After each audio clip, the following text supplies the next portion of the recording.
Today's story is so raw and unforgiving, it can leave a man questioning every choice he's ever made, set against the dusty silence of the old American frontier. It's a place where duty land and two unwilling hearts collide, and where fate doesn't ask for permission. It all begins with one forced decision, small on the surface, but powerful enough to reshape two lives forever. Before we kick off this adventure, don't forget to hit like on the video and let us know in the comments where you're watching from. A man doesn't always see the moment his life breaks open. Sometimes it happens in the space between one breath and the next. For me, it was the summer of '84, standing in Silas Callahan's study, the air heavy with cigar smoke and expectation. He didn't bother easing into it. He told me straight cold and final that I would marry Maeve Hensley that Saturday. The envelope hit his desk like a verdict, sharp and unforgiving. Back then, people had plenty of names for me. Some said I had the looks, especially when I was younger, and hadn't yet learned how the world worked. Others called me worse when they thought I wasn't listening. None of it mattered in that moment. Staring at my father's hard-set face, I understood exactly what I was something to be traded, same as land or cattle. That was when she stepped into the room. Maeve Hensley didn't knock. She didn't wait to be invited. She stood there in a simple gray dress that clung to her in ways a man noticed whether he meant to or not. When our eyes met, something shifted. It wasn't love, not even close, but it was recognition. Like seeing your own reflection trapped behind another pair of eyes. I could have refused. Maybe I should have. Folks like to talk about honor, about doing the right thing. But honor never kept anyone warm when the lights went out and the house went quiet.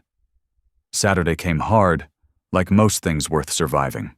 I stood at the altar in the Callaway Chapel, coat stiff, jaw tighter, watching Maeve walk toward me. She didn't float or tremble. She moved with intention, every step measured. The Callahan Ranch hands watched openly rough men who knew strength when they saw it. Even they couldn't look away. The words spoken by Reverend Noah Pike drifted past like dry leaves. When he asked if I would take her, I answered without hesitation. The word tasted like dust. When Maeve answered, her voice was calm, soft, but edged with steel. Lifting her veil felt like stepping into a storm. My fingers brushed lace, then skin, and the shock of it ran straight through me. She wasn't broken. She wasn't small. Her beauty didn't beg for attention. It waited. Quiet, watchful, dangerous in its own way. "Hello, husband," she murmured just for me. That night I helped her settle into the room across the hall. She didn't bring much. A journal worn at the edges, a faded photograph, a bundle of dried herbs that carried a scent I couldn't place, like summers I'd never lived. I lingered in my doorway shirt, undone, watching the shadow of her move beneath the doorframe. When she reached for a shelf, the fabric pulled tight across her back, and I had to brace myself against the frame to keep from crossing that hall. We were married by law, nothing more, but she was already lodged under my skin. The ranch buzzed with talk. People whispered about the Hensley name and how far it had fallen, about Edgar Hensley's debts trailing her like a bad shadow. Some said Maeve had married for survival. Others hinted at something darker. I didn't know which was true. I only knew she felt like either my undoing or my way out. Possibly both. The days after were a test of restraint. Maeve refused to play the quiet wife my father expected. She rose before sunrise, poring over ledgers in the kitchen, fingers moving with the certainty of someone who understood numbers and leverage. One morning I found her there, untouched coffee cooling beside her, dark hair loose against her cheek. The rising sun caught it just right, turning it almost gold.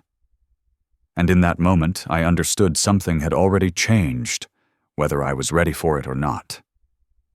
"You're up early," I said, my voice rough-shaped by a night spent staring at the ceiling and thinking about the woman across the hall. Maeve Hensley lifted her gaze, gray eyes sharp but not unkind. "This place hides things," she said evenly. "I plan on uncovering them." Her certainty unsettled me, not because it was loud, but because it carried weight. I dragged a chair closer than necessary and sat catching a trace of lavender in her hair. "You always this curious?" I asked. "Only when folks assume I'm not paying attention," she replied, her tone steady, almost challenging. After that, I found reasons to linger. First, harmless ones, reviewing figures, bringing her coffee. But every moment between us felt charged like dry ground, waiting on a spark. When Maeve worked, the ranch sleeves pushed up sweat, slipping along her throat. I had to make myself look elsewhere. She wasn't made for parlors or polite company. She belonged in the dust and sun.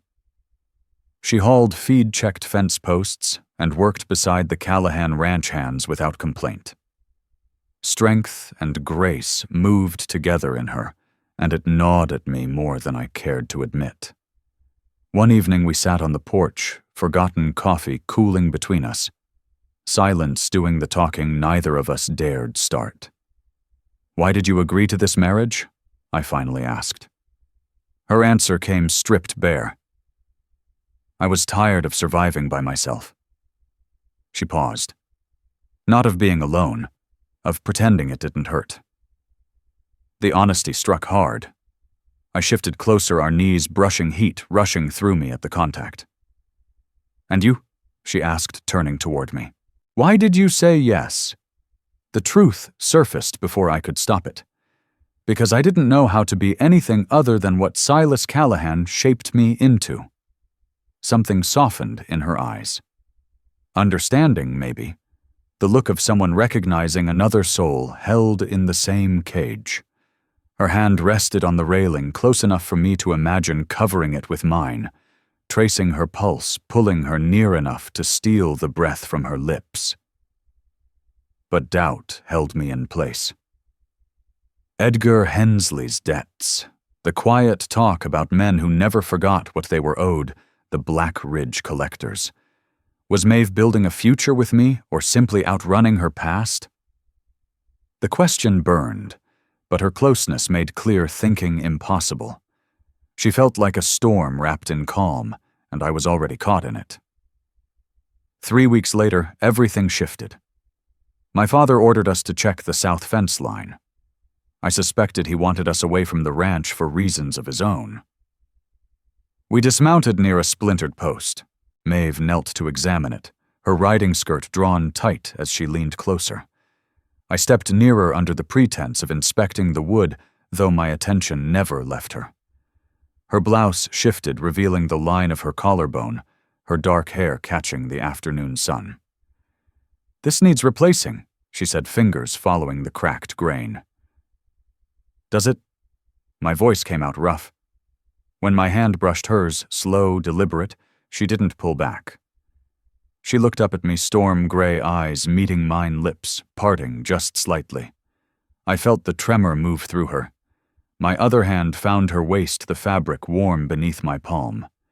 She leaned into me, drawn close like iron to a lodestone. The world narrowed until there was nothing but heat and breath. I was about to kiss her when the wind shifted. And with it came the smell of smoke. Fire. The smell hit us hard, sharp enough to sting the lungs. Smoke rolled across the wind as orange fire clawed at the horizon, rising fast, hungry for everything we'd built. We ran without thinking. We ran like our lives depended on it, because they did. And in that chaos, watching Maeve Hensley charge straight toward the flames shattered every notion I'd ever held about her. She moved with savage focus, hauling water buckets as if fire itself had dared her. She worked shoulder to shoulder with the Callahan ranch, hand sleeves shoved high, arms burning, unconcerned with soot sweat or who might be watching. There was no hesitation in her, only the raw will to protect what was ours. Ours blurred together. At some point I realized that word ours had taken root without my noticing. I fought beside her heat, searing my skin, our shoulders colliding as sparks flew. Each brief touch jolted through me like a live wire. When her strength finally gave, I caught her pulling her against my chest, her heart pounding wild and fast beneath my hand. "You didn't have to," I said once the flames finally surrendered, both of us drenched and blackened with ash. She met my eyes steady, even in exhaustion. "Neither did you." The words were simple, but they carried something heavier. Partnership trust, the beginning of something neither of us dared name. That night I found her alone in Silas Callahan's study, fingers trembling as she sorted through old letters. "What are you looking for?" I asked, sharper than I intended. She didn't look away. Fear sat plainly in her eyes, unmasked. "Answers." Then she told me about Edgar Hensley's debts, about the men who carried ledgers like weapons, the Black Ridge collectors, men who never forgot what they were owed. The truth struck hard. I stepped closer, anger and protectiveness colliding in my chest. "Why didn't you tell me?" "Because I didn't know if you'd care." The words cut deeper than any blade. I caught her wrist, not in anger, but to keep her there, to keep her from slipping away. "I care," I said. "More than I should." The air tightened between us, our faces close enough to feel each other's breath. I could have kissed her then, could have shown her everything I hadn't yet found words for. But a low rumble broke the moment, distant, ominous. Another glow flared against the dark sky. Another fire. We froze, hearts racing, Maeve's hand gripping my arm as dread crept in.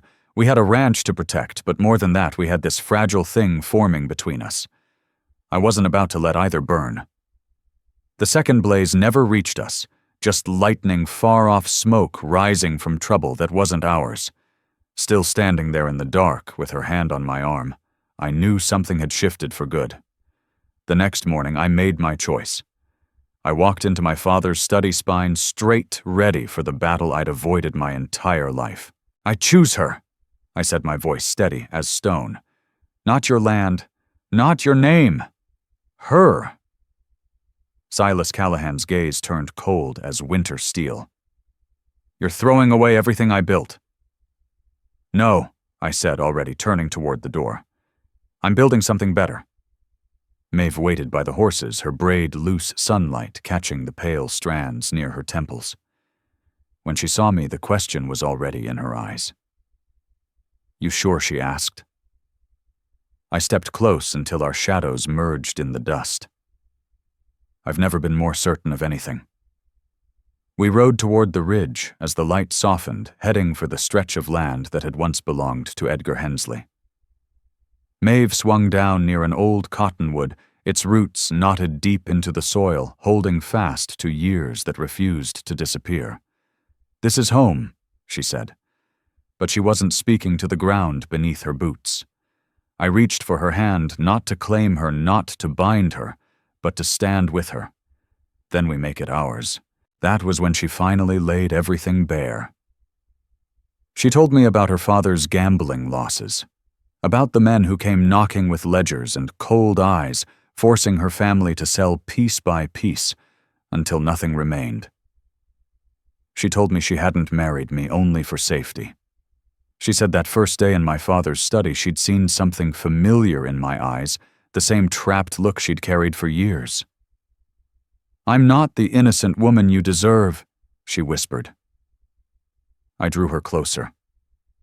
"Good," I said. "I'm not the honorable man you deserve either." We kissed beneath a sky crowded with stars, not with hunger or urgency, but slow and careful, like sealing a vow neither of us needed spoken aloud. I tasted tears on her lips, hers or mine I couldn't tell. What followed wasn't easy. Silas Callahan did exactly what he promised and cut me off without a second thought.